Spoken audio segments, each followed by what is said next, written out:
Hello, welcome to Sermons from the Cave. I'm Dean. Actually not in my rock cave, but we're close. We're filming on location near the cave today. I'm back from Nepal. This is the second segment of the Red Sea crossing, or as it is in the Hebrew, Yam Suf. And last time we talked about how Moses was raised up as a leader, prepared by God to lead the people, the Israelites, out of Egypt, out of bondage, and to eventually to the Promised Land, but for now, at least into Saudi Arabia and to the mountain of God where he would receive the Ten Commandments. So where we left off was how God was leading them, and he took them on a particular path. In fact, it says in chapter 14 of Exodus, in verse 2 and 3, it says, "Speak to the children of Israel that they turn and camp before Pi-hahiroth, between Migdol and the sea, opposite Baal Zephron. You shall camp before it by the sea." And what's interesting about that is that they were on that trade route that Moses had been on when he was fleeing from Pharaoh 40 years earlier. And they were on that trade route that would have gone above, just north of the northernmost part of the Gulf of Aqaba. That part of there's a right and left arm to the Red Sea is huge, and then as it comes up and it splits around the Sinai Peninsula, that pointed triangle in between Egypt and Saudi Arabia, it splits into two arms, and one of them is the Gulf of Suez, and the other one is the Gulf of Aqaba. So this trade route is going right above the Gulf of Aqaba. And what's interesting about this is God told us right here in verses 2 and 3 that he's telling them to turn and go this different direction. And what happens is, listen to what it says this. It says, "For Pharaoh will say of the children of Israel, they are bewildered by the land. The wilderness has closed in on them." So what happened was, Pharaoh received word that the Israelites got lost and that they had been funneled into the wilderness, into this area between Pi-hahiroth and Migdol by the sea, which they weren't lost. God told them to go to this spot. But Pharaoh sees an opportunity to press the army in on them and go ahead and probably massacre and wipe them all out, or if not wipe them all out, probably wipe them all out. But God's got a plan. Moses is probably fearing for not only his life, but the lives of all the Israelites at this point. So let me explain this point. This happens, recent research by a Swedish team has discovered this area from satellite imagery and actually being on site.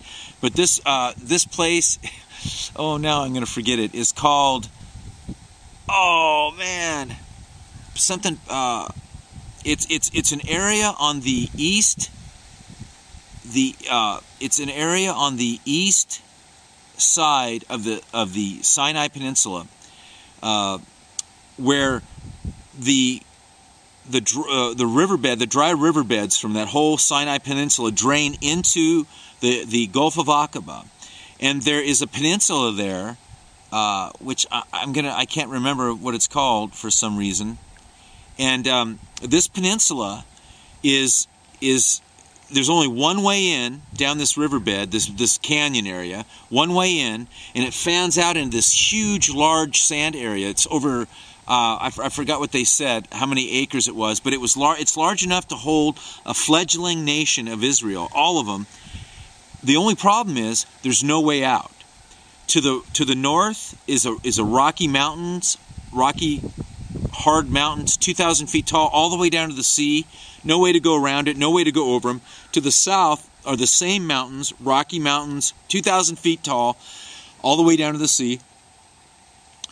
To the east is the Gulf of the Sea, the Red Sea, the Gulf of Aqaba, an 8-mile stretch of sea from the Sinai Peninsula into Saudi Arabia.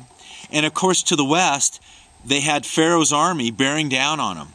600 chariots, the Bible says. So this is a hopeless situation. It must have seemed like a hopeless situation for Moses, for the whole children, the nation, the fledgling nation of Israel. This was it. This was doom and gloom, because it would take a miracle to deliver him from this. And what's interesting about this is that, remember, God was leading them. God was leading them the whole time. God led them to this point, to this spot on the trail. This is why the Bible is not a myth. It's not a group of stories. Because God does things deliberately to make a point. And the point he's making is that it's not by their power or not by their strength, but it's by his Spirit that they're going to survive this. God's going to do a miracle here. C.S. Lewis said that if it takes that miracles are not, if you have to believe in God, you have to believe if there is a God, then, because miracles are an act of God. Miracles are an act of God. And it takes, so if there is a God, then the possibility of miracles is true. I mean, if you believe in God, if God exists, then it's possible for him to perform miracles. Because they're not a natural phenomenon. They just don't happen out of the blue. So anyway, what happened was, it says this, in chapter 14, verse 21 of Exodus, "Then Moses stretched out his hand over the sea, and the Lord caused the sea to go back by a strong east wind all that night, and made the sea into dry land, and the waters were divided. And so the children of Israel went into the midst of the sea on dry ground, and the waters were a wall to them on their right hand and on their left." So God parted the Red Sea, the Yam Suf. It's been translated, Yam Suf is Hebrew for this area. It's been translated by some intellectuals and some scholars as the Sea of Reeds. And while that description is not forthcoming, it doesn't correlate with the description that we have as far as a wall of water on the right and a wall of water on the left. It could not have been a shallow sea of reeds that they just walked across, or God had a wind blow it and they walked across the dry land, because Pharaoh's army is going to end up being drowned in this. And so now we're into this section where Moses is praying before, he raises his staff, just like this. Before Moses raises his staff, God says, "Stretch out your rod." Before that happens, he's praying to God, "Oh Lord, just deliver us." And God finally has to say, "Moses, enough. I've heard your prayers. It's time to go. It's time to tell the people to get up and go. Stretch out your rod." And that's when God parts the Red Seas.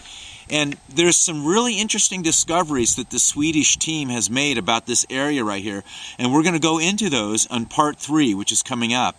But just for now, we've got the hopeless picture of the Israelites in an area where there's no way out, the Egyptian army coming in, and the sea is in front of them. It was perfect. God set the stage for a dramatic miracle, one that would never be forgotten by not only the Israelites, but the entire world.